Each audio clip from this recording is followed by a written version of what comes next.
Hello and welcome back to Coffee with Carl number 77. I'm going to answer the question that you're probably thinking, which is, where the hell you been? And, I have several different answers. First, we went on a vacation. We went to Florida.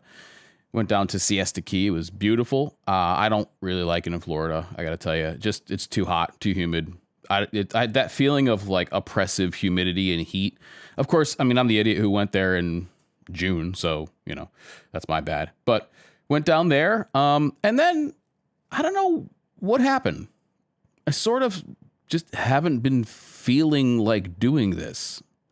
I don't mean video work. I mean, I enjoy video work, but this in particular, I don't know. I don't know what it is. I mean, I like talking to you guys. I like the interaction, but just something was happening where I just wasn't feeling it. And, I've always wanted to make sure that I put out a good product rather than one that is mailed in or whatever. Just, just doing something to do it. That's not cool. It's not fair to you. It's not what I want to do. It's not at all what the level that I set for myself as far as content goes. And I just have to kind of do a bit of a gut check and be like, is this really what I want to do? And I think that part of it too is in the summertime, there's a lot more going on, right? In the wintertime, there's very little, especially up here, the days are short and, aside from the holidays and stuff, your weekends are pretty mundane because nobody's like going out and doing stuff. So one of the things that we love to do, we'll usually pick one of the days on the weekend to go to this place called Winding Trails here in my town. And it's a little lake. That's really all it is. It's this small lake, no motorboats allowed on it. And they have a beach and a playground, and the kids play on that. And it's like our little slice of heaven. So we'll usually go there and spend the day. And so that's one day shot. And then the other day is, of course, spent doing things around the house, mowing the lawn and taking care of, everything that kind of is entailed with having a house and a family. And I don't know, it's like this is sort of, it's not only that I haven't had time for it, but to be completely honest, I haven't felt like I've wanted to do it. So it's strange. I think that, obviously, you go through kind of seasons, right, of falling in and out of love with your own content, right? And the content creation process, especially when you start to get burned out. That's when I usually start feeling like that, where I'm like, I don't really know if I want to do it anymore. And you have been around long enough. If you've watched any of these, I mean, we're on episode 77. So there are like 77 plus hours of me talking to you throughout the year. And that's a lot of time. So you probably can spot the ebb and flow of my enthusiasm and stuff. And it's too bad because it's not because of audience interaction and participation. It's not because of views. Like I mentioned, I really don't look at the views or any of that stuff on this channel. I'm like focusing more on being able to talk to you, and like this is kind of like really more the quality of the views, even though the view count is relatively low, and like I mentioned, I don't really look at it. The interaction is high, and the way I see that, it's almost like a way of reaching my community and talking to people and having them talk to to each other and everything. I mean, it's good. But anyway, two things that I want to mention. Well, actually, I guess the first thing is that, spoiler alert, there's not going to be any new releases in this video. Number one, I really haven't seen anything that's been very interesting. And the other thing is, as I mentioned, I just really haven't been looking. So a lot of the good stuff comes out in the fall and winter and stuff like that. And right now it just seems to be this big time lull. So there's not really much. So if you were looking for that, you can tune out and I'll see you when I see you. But two other things. Number one, I'm having a meme contest. And there are some really funny people out there, and I am not somebody who takes myself too seriously. And I think it's hilarious when somebody can kind of lampoon somebody with jokes at their expense. And so there have been some really good ones. My friend Joni, she did. I'll play it right now because it's hilarious. Hey, what's up, everybody? It's Carl. I'm back again to take a dump on this next workwear brand because honestly, it sucks. I've pretty much chased down every other workwear brand in this category before, and I can tell you right now, this one is disgusting. But first, let me show you one that's actually really good. Now, like I told you before, I've been in this industry for like 75 years, and the one thing I love to talk about is stitching. And the stitching on this is incredible. I mean, it's not coming apart. You could do anything to it. You could get dragged behind a horse, and this is gonna hold up. Definitely say it's worth the investment. Let me know in the comments what else I should do next. So there's that one. Jake from Almost Vintage Style sent in a few. Like, they're pretty funny. And originally I was like, all right, well, let's just start doing them and just see what comes out, and I'll put some sort of a prize together. And then Jim Green jumped on and said, hey, if you want, we'll donate a pair of 719s to whoever wins. And I'm like, wow, geez, okay, that's awesome. And so whoever wins gets a free pair of 719s and maybe some other goodies. So it's awesome. And I just think it's funny because, again, there's so many creative people out there. And the way I'm going to do this is I'll let it run. I don't know. I'll probably let it run for like to the end of the month or something. And then we'll have the audience vote on which one they think is best. So I think it's only fair that if it's audience produced, that the audience votes on which ones are best. The way that you can submit one if you want is you can either email it to me. I've created a separate email account for this particular contest. And I think it's called something. I'll put it up on the screen here. But if you're listening on audio only, it's something like memecarlmorowski@gmail.com, I believe. I think that's what it is. So again, I'll put that everywhere I can so you can check it out. Or you can go on and just tag me on Instagram or TikTok or whatever. Just basically just show me, just send it to my inbox or whatever, because I'll repost them and they're funny. So that's going on as a way to sort of just laugh a little bit. There are really very few rules. Number one, no politics. Number two, just, it's supposed to be funny. So no hate, towards me or any other content creator out there. And just, make it humorous. So that's really it. Besides that, have fun with it. So anyway, that's going on. That's pretty cool. And the bigger thing is, while I was on vacation, I find that's a really good time to sort of stop and reassess things, and just be like, all right, where am I now? Where am I going in the future? You have to sort of stop sometimes, like along your journey, and look back, look ahead, look at the sun, and make sure you're going on this right path.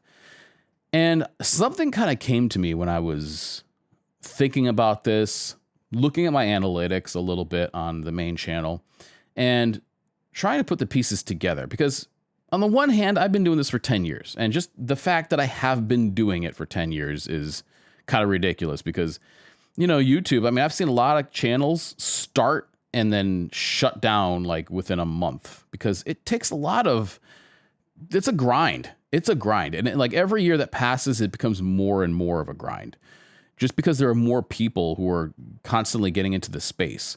Now, to YouTube's, to their credit, they really haven't changed the algorithm that much. And they have been able to keep people relatively happy with a few bumps in the road, right? There was the whole thing with, what was it called? They had a name for it. Basically, like advertisements and advertisers were pulling their ads from different things because of controversial content. And the good thing is that my stuff has never been controversial. So I really wasn't affected by it, but that did happen to some people. And it's a tough situation, right? I mean, just to kind of go off on a slight tangent here, if I'm promoting my widget on YouTube, right? I don't necessarily want to put it behind somebody who's saying stuff that's really, really radical or whatever. And then all of a sudden my ad pops up after that. It's like, I don't want to be associated with that, right? So that could be dangerous. On the other hand, if you are a content creator and you rely on AdSense for your income, and now all of a sudden, different advertisers are not advertising on your channel, that can hurt you. I think that just there has to be some responsibility on both parts where, the advertiser has to say, well, okay, they may not get it right all the time, but for the most part, here's kind of what I want to advertise in front of. And people who are making content have to understand if it's very controversial or if it's like taboo or whatever, not everybody's going to want to advertise with you. And I don't think that's too much to ask. So anyway, that's over. And so I'm looking at my analytics and I'm looking at where I've been and I'm looking at where I'm going. And one thing stood out to me that really up to this point hadn't. And it's somewhat embarrassing. So I look back through my time on this platform. And I started off, if anybody remembers, my very first video was about the Anson belt. And truth be told, I had wanted to start a YouTube channel for a while, especially based on being frustrated with Workware and just getting nothing but advertisements when I was trying to find something that was there to, actually, I think it was trying to replace my Duluth fire hose pants. And I went online and I started searching, well, who makes the best work pants? And all I got was like ad after ad after ad. And even sometimes I would get, articles that were just, they were just advertisements in disguise, sometimes thinly veiled disguises. And I was like, come on, there's got to be better than that. So that had been marinating in the back of my brain for a while. And then I went to this thing called StyleCon in 2015. StyleCon was put on by Aaron Marino and Antonio Centeno. Now, both of those channels have sort of peaked and are on their downslide. I would say, their time has come and gone. And that pains me to say because, and not so much Antonio, but Aaron was a pal of mine. And, for a while, he was doing this great content and it was really helping a lot of people, especially in that time. If you remember, like, the 2010s and in that time period, the whole idea of like dressing up was in and like people like the dapper community, they would call it, people were buying suits and stuff like that. It was big. And so, I think his content helped a lot. Now, when you go and look at it, and again, this hurts me to say, but I would say it right to his face too, which is, man, he's doing stuff with like some really seedy advertisers, and it just sometimes just really feels icky. It's a lot of stuff like how to get women, and like, it's just, I don't know, man. I think it lost its way somewhere. Anyway, so that being said, I went to this thing called StyleCon, and it was great. It was really great. I met a lot of really cool people there. It was a relatively small event, but it was very cool. Like, you felt like you go up and talk to anybody who attended and they would chat with you, right? And so that's how I met Eric Banholtz from Beard Brand. That's how I met Sven Raphael Schneider from the Gentleman's Gazette. Really cool guy, and somebody I talk to this day. A few other people who, have gone on to have these really great channels and stuff. And it was after that I was like, I got to start my channel. And I remember asking Antonio, I was like, what do you think about like a channel that did workwear, like torture tests? And he didn't think it was a good idea. He was like, I don't think that would really work. And, what's your monetization and all that stuff? And I'm like, I don't know. And so I didn't really want to do it. And so I came on and I said, well, you know what? I saw this belt, this ratcheting belt, and I bought one. I thought it was really cool. It worked very well. And like, it was this simple mechanism that really couldn't break. And I was like, cool, I wonder if I can have like a dog try to tear it apart or whatever. So I made that first video. And I think my second video was about how to dress well at work, like in a blue collar job, if I remember correctly. And I remember, actually, if you watch that video, I took one of my high vis t-shirts, and it was for a company that I was no longer working for. And I think I like Sharpied out the logo because I didn't want them to see it. And so that still exists on there somewhere early in my videos. And then I went on and I started doing stuff. I started kind of going off into these little side streams of like, let's find the best leather bag, right? And maybe a little bit later on, it started getting into footwear and boots, especially, and then some jackets and stuff like that. And it kind of, I would sort of bounce off the bumpers to this middle section, right? And then what I started to notice a few years ago was that people would comment and they'd say things like, "Oh, I thought you were the workwear guy. Why are you doing a video on like a briefcase? I thought you were the workwear guy." And I'm like, well, workwear guy, really? So when I look back, my top performing videos, almost all of them, are something to do with workwear. And again, I'm embarrassed that I didn't see that before. I mean, you think that you would go back and like look at historic data and stuff, but I really don't have a whole lot of time to dig into the analytics, if I'm honest with you. And occasionally I'll do that, especially like times when I'm on vacation. I'm trying to look for a little bit of clarity. And it just stood out like you could see it just plain as day that workwear videos were the ones that did well. They were the ones that got the most engagement. And I started thinking about what is it that I have that other people don't. Well, I mean, the fact that I've been an electrician for 20 plus years, started my apprenticeship in 2004.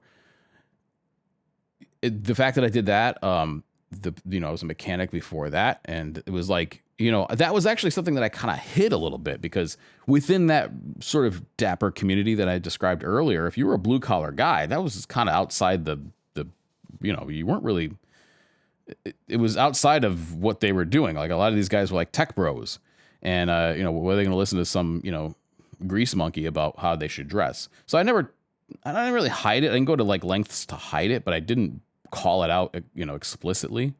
And then I realized when I was watching that stuff back that, holy crap, that's sort of like my thing. That's what makes me different. That's what people appreciate and like about my content, is that that's who I am, and that I'm not hiding it. And I have some things now, as somebody who's been in the trades for so long, I have advice and ideas and insight that can help this new generation coming up. And it was like, I look back, this past year, and my number one performing video is becoming an electrician worth it in 2025 or whatever. And that video, just tons of engagement, still tons of comments, lots of views, way more than a boot review or, my flannel comparison or whatever. And it's like, how many times does, you always like, it's like, God, give me a sign. And like the meantime, like signs have been dropping all over you. That's what it felt like. I was like, oh God, like I had all these signs pointing to like what you should be doing. And I'm going, oh yeah, but where are these signs? And they were right there in front of me. So I've decided that I've got to lean into that. I mean, it's not that I wasn't before, especially in making videos like is being an electrician a waste of time. And then some other things about the trades. I mean, I've made quite a few videos about that lately. But I think that that's my niche, right? There's just a major, a big group of people who are underserved with that kind of content. Now, the thing is that somebody else will come in to try to fill that void. And I mean, there are other people out there who are testing workwear and talking about their time in the trades. But I think that in order to really plant my flag in the sand, I think that what I have to do is just have integrity as the cornerstone, right? And I've always admired Project Farm for this, the channel Project Farm, is that he buys everything he tests. He's really not in the pocket of any company. Like he'll do advertising and he'll do, live ad reads or whatever, but not live ad reads, but you know what I mean? He'll do like a sponsored segment.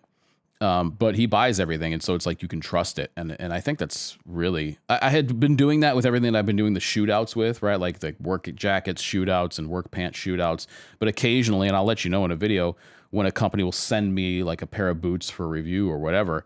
And it's not that I'm not going to do boot reviews. It's not that I'm going to like change the content all that much. It's just that I think that is going to be kind of playing second fiddle. And if it doesn't serve the main purpose, which is, again, talking about this sort of group of people who are getting back into blue collar work, I don't want somebody to tune into my channel and be like, whoa, wait a second, this isn't for me. I mean, it'd be like if you were to tune into, ESPN and all of a sudden they're playing, a soap opera, it's just not what you signed up for. So I think that probably, I'll wait to make this shift. It'll be a gradual shift, but I think that's what I'm really going to be focusing on. It seems to be that that's what people want and what my thing is. And the thing that I have that you can't fake, that other people can't steal, right? I mean, I could show you my pay stubs. I could, go on LinkedIn. Go ahead if you want. That has all the places that I've worked. And, it's funny because it's not glamorous. Like, why would somebody like fake working in construction. Like, it sucks, you know? I mean, it's afforded me a good life and my family, but it's a tough job. And there are plenty of days where it's like, this is for the birds. So it's funny, like, you know, I mean, I could see if maybe you were faking being like a financial guru or something like that, but to fake being a construction worker, it's a little bizarre. Anyway, so I think that's what I'm going to do. And I'm sorry if that means to some of you that, you know, you'll no longer watch or whatever. And I get it. I mean, people unsubscribe and resubscribe to channels all the time. I certainly do. And, you know, I'll probably still somehow, you know, talk about new Ironheart releases or Free Note Cloth or whatever. I'm just not really sure what this channel is going to be. You know, I mean, talking about new releases was cool and fun. So maybe I'll keep doing that. I just don't know yet. You know, I mean, if somebody, let's say that somebody's watching my main channel and then they go, oh, look, he's got a podcast as well. Maybe that's, you know, about the trades or whatever. And they come over and I'm like, oh, look at this lovely linen shirt. And they're like, whoa, what? So I don't know how it's going to be. I have to be true to myself too. I love that stuff. And to just not talk about it seems a little silly. So my gut tells me that what's going to happen, if you were to ask me right now without thinking what the future of Coffee with Carl is going to be, is that it'll probably have a little bit more workwear in it, and it'll still have the regular releases. But mostly what I like is kind of, you know, connecting with you on a personal level with this unscripted format. And from what I see from the comments, you guys like that too. So I'm happy. I think that's probably what it's going to be. That's what I would imagine. So the last episode that we had here, I talked about the Huckberry Ford collaboration. And I told you that I bought the shop, what was it called? The shop jacket or something like that. It was like basically a Detroit jacket, but it had Ford chain stitched on the chest and then like the Ford Huckberry thing on the back. And I got to tell you when I hit, and I got to tell you when I miss. This was a miss. When I got this jacket in and I opened it up, I was like, really? And so I'm sorry. I'm sorry if some of you bought that thing. Try to return it if you can. I mean, I'm sure that you probably got it and like noticed the same thing I did. The inside was, you know what? I'm going to go get it right now. It'll just be way easier so I can like show you and you can listen. If you're just listening on audio, you can actually see this thing. All right, here it is. And I'm looking at it from, you know, from this perspective, not wearing it.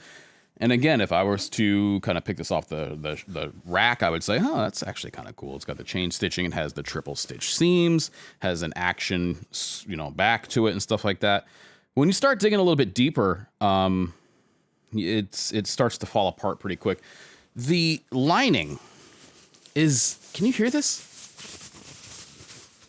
This is pretty bad. This reminds me a lot of the red cap. Hang on. I'm going to go get that. All right, this is the red cap jacket that I did with my workwear shootout. The reason I still have it is that I offered these to my patrons for free. Everybody who wanted one got one, and nobody wanted the red cap, even for free, because that's how bad it was. It really is a terrible jacket. Polyester, shell, and the lining feels the exact same as, maybe even a little bit better than this one here. This just, it makes noise. It's crinkly. It's it's terrible. Now, I mean, the chain stitching is cool. I mean, that's the whole reason you get this, right? It has that cool Ford Motor Company thing on there. Personally, I'm so disappointed with this purchase that if I could, I would remove this Huckberry at the top there and just have it say Ford Motor Co. That would be fine. I'll figure out how to do that. Maybe that would be like a fun project. But anyway, the corduroy around the collar is some of the cheapest feeling corduroy I've ever felt. By contrast, here is the new Detroit jacket. And this is just way more substantially built. Everything on it. And, you know, this is a workwear jacket. So it's really, you know, the kind of the fit and finish is not the thing that they're always focused on with this. But this is way better. The corduroy is denser. It feels nice. It doesn't make a whole bunch of noise. This is thin and cheap, and it just doesn't feel good at all. The other thing is that the fit of this thing is weird. So I got a large. I'm wearing it now, and this is doing it what all these fashion brands have been doing, which is, do you see how I can't even bend my arm? Now, I mean, like, yeah, granted, I'm kind of a beefy guy, right? You know, so a lot of things are they're going to feel tight on me in some areas. This, though, I mean, like, I'm wearing a short sleeve shirt under this, and for a large, so you know what I mean? Like it's pulling, it's like, look at this. You know what I mean? There's no room.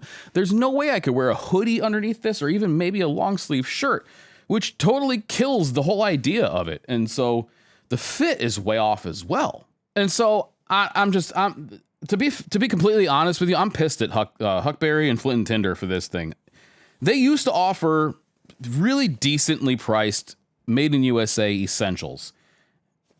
This is not. This is made in Indonesia. They charge $240. I paid full price for this thing, $240. And what I feel like is I probably should have. This is what I should have done. And if you're on the fence about this, is what I would do: is buy yourself a decent version of the the Detroit jacket, right? That's even if you want to get like a Carhartt work in progress version, right? And then pay the money to have somebody embroider the back of it, because this right here can be done, and you can take that and you can remove the Huckberry like I want to, and just have Ford if you really wanted to, or put Dodge or Mopar or Chevrolet or GM, whatever you want to do. Instead of this, I was just really let down by that, because what I thought was going to be a solid, basic, light jacket that I could wear a lot turned out to be an overpriced dud. And I got to tell you, that really fueled some of the fire for that video that I did last week about calling out fake workwear brands, because that right there is exactly what I'm talking about. So sometimes people like it when I talk about music. Some people don't, and I get it. But so a band that I really like is called Ghost. I've liked them since their second album was the one that I think I kind of heard first, and then I was like, well, what is this? And oddly enough, somebody was playing a song from it during the sound check and warm up of a band at a concert that I was watching. I'm like, who is this? They sounded like Blue Oyster Cult, like 70s kind of like, but new in a way. It was really interesting. And I bought that album, loved it. I practically wore it out, and I've been with them ever since. I mean, every time they come out with an album, this is the way it happens with me though. And let me know if it's the same for you. I listen to it, I hate it. And then I go back and I listen, and I'm like, okay, it's kind of catchy. And then after 2 or 3, 4 listens all the way through, I'm like, this is my new favorite album. It happens every time. I'm super disappointed, and then I'm like, oh wait, no, I love it. It's so strange. No other band is like that for me. I don't know why. If I listen to Tool, or if I listen to Devin Townsend or whatever, it's like immediately I'm like, yeah, I like this. But for some reason with Ghost, it's like I don't like it, and then I do. It's very strange. But anyway, they came out with a new album. And I think with Ghost, you need to kind of... Now, they're kind of polarizing. A lot of people who are into metal, like, either love Ghost or they don't. And it's funny because you get a very polarized opinion one way or the other, which I think is good. Personally, I like it. It's fun to listen to. You can put it on the background. It's interesting. Songwriting is really good. Tobias Forge is a really good songwriter, I think. And their last album, which was called... Oh, boy. I don't know. They all have kind of strange names to them, but I think it was almost written as like a love note to 80s hair metal, because that's what it sounded like to me. A lot of songs in there you could say, oh my God, that's the intro to Cold as Ice by Foreigner, or that's the intro to this, or this sounds like Rush or whatever. And I think in a way it's like a tribute to that kind of music, which is really cool. Their new album to me feels like it's sort of in the same vein. There's a lot of that type of stuff, but it's very listenable. It's very, I like how their albums have, how many times do you listen to albums now? I mean, back in the day, that's what we did. And it was like A-side and B-side. That was another thing that was kind of divided, which was cool. I like listening to their albums as like a work, like they usually start with some sort of a theatric kind of thing. And then they go into something, and then they usually will leave you with some sort of a farewell kind of sounding song. And this one does the same thing. And it's really good from start to finish. It took me a while to get into it, though. At first, to listen to it, I was like, this sucks. And then, lo and behold, the same thing that's happened with the last of their 5 albums. So I think it's called Skeleton or something like that. Really good. If you want to check it on Spotify, it's a good album. I dig it. Speaking of music, Ozzy Osbourne and Black Sabbath, they've played their last show. And you may have seen this if you're into this kind of music at all. And it was a star-studded performance, very similar to the Queen tribute. If you remember that, I think it was a Freddie Mercury tribute back in the day, like in the 90s. It reminded me a lot of that. And so there was a lot of really cool details about this show, like where they played it, which I think was Birmingham, if I remember, which is where Black Sabbath was originally from. And Black Sabbath is the band that we have to thank, among others, for creating modern metal music. They are the guys. And if Tony Iommi hadn't had the accident and had to tune his guitar down, we wouldn't be playing that stuff today.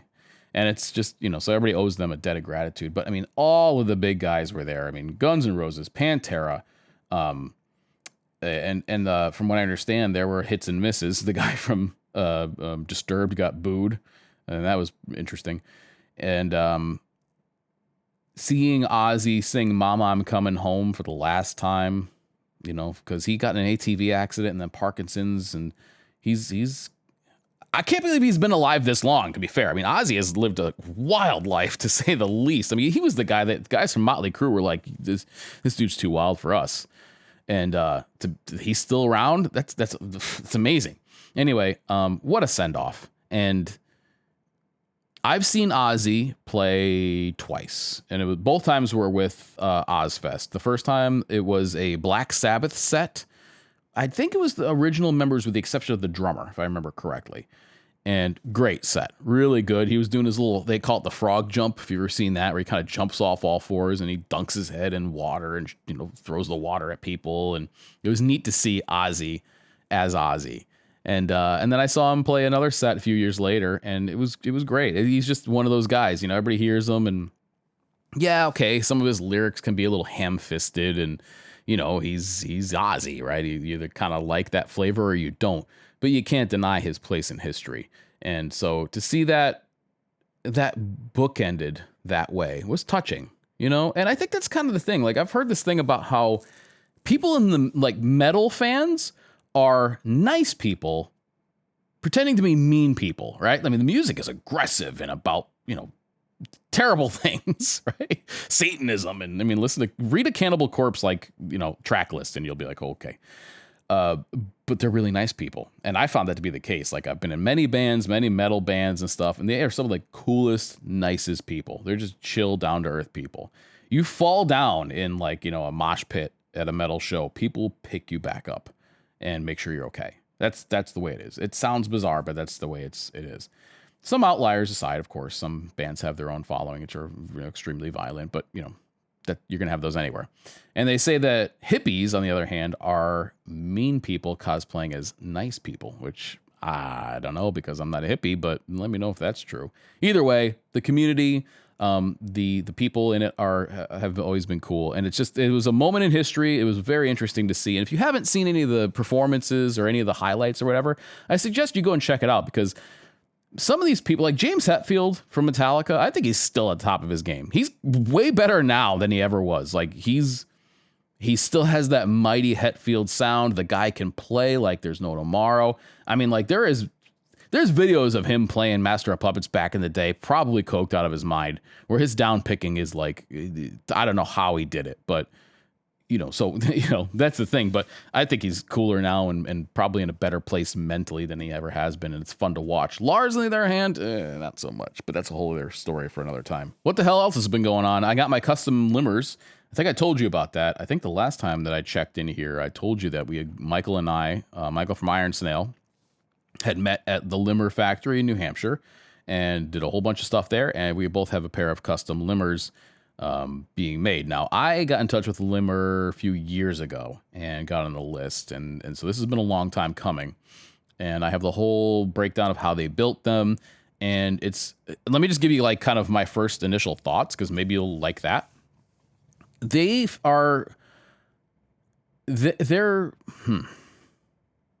had a number of custom boots made.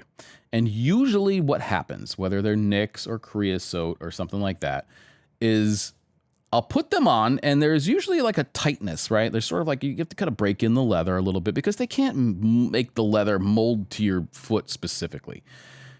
And they make a last, and they do the best they can with that. Usually, though, there's still a little bit of break-in that has to happen. And there is a little bit of break-in that has to happen with the Limmers as well. But this is what I noticed.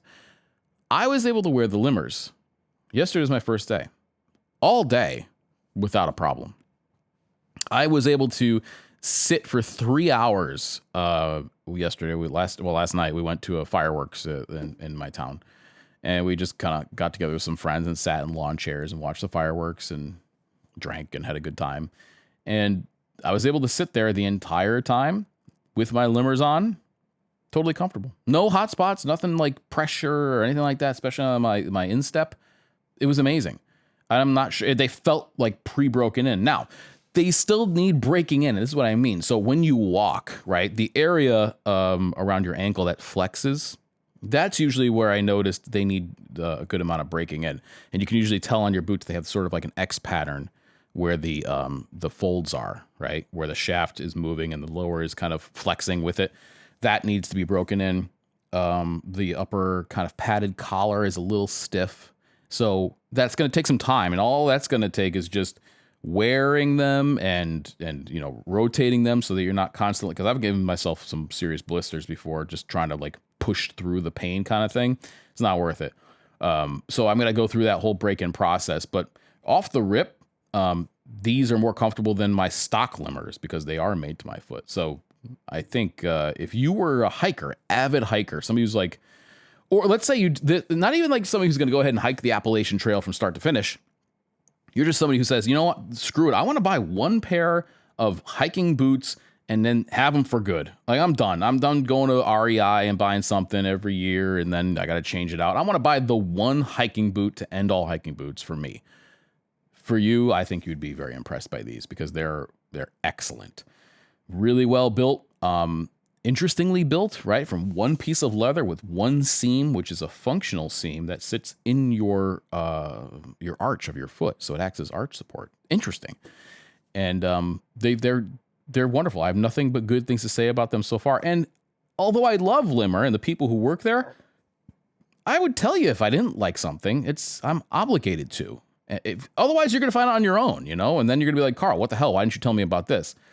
I don't ever want that to happen. My number one obligation is to the people who are watching.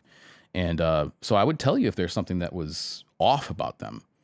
But these are stellar so far. So I apologize for not being here this last month or so. Again, you know, sometimes you're just not feeling it. You're not feeling it. And then, like I said, when I went away and, you know, the kind of whirlwind of going away and coming back and stuff, you know, sort of put a damper on that as well. Hopefully things will get better. This is the low season as well. So I think I'm a little bit affected by the fact that views are low. Everything's low. It's like, does anybody care anymore? Is anybody listening? Even though I've been through this cycle 9 times already, it never fails to sting a little bit. That's okay because the backside of that, right? The pendulum swinging back the other way in October is lots of views and lots of comments and stuff. So I get it. But even though I understand it, it doesn't mean that emotionally it doesn't kind of give you a little bit of a, you know. So anyway, that's where I think I'm at. Anyway, I will try to do this again on a regular basis coming up. There's some things that are interesting that are kind of shifting, which I'm going to tell the patrons about now. And this is something that I've discussed with them before. They're privy to the situation, and I kind of want to like keep it on the down low. I don't really want everybody to know about it, and so we're going to discuss that now. But for the rest of you, thank you for watching. I really appreciate it, and I'll catch you later.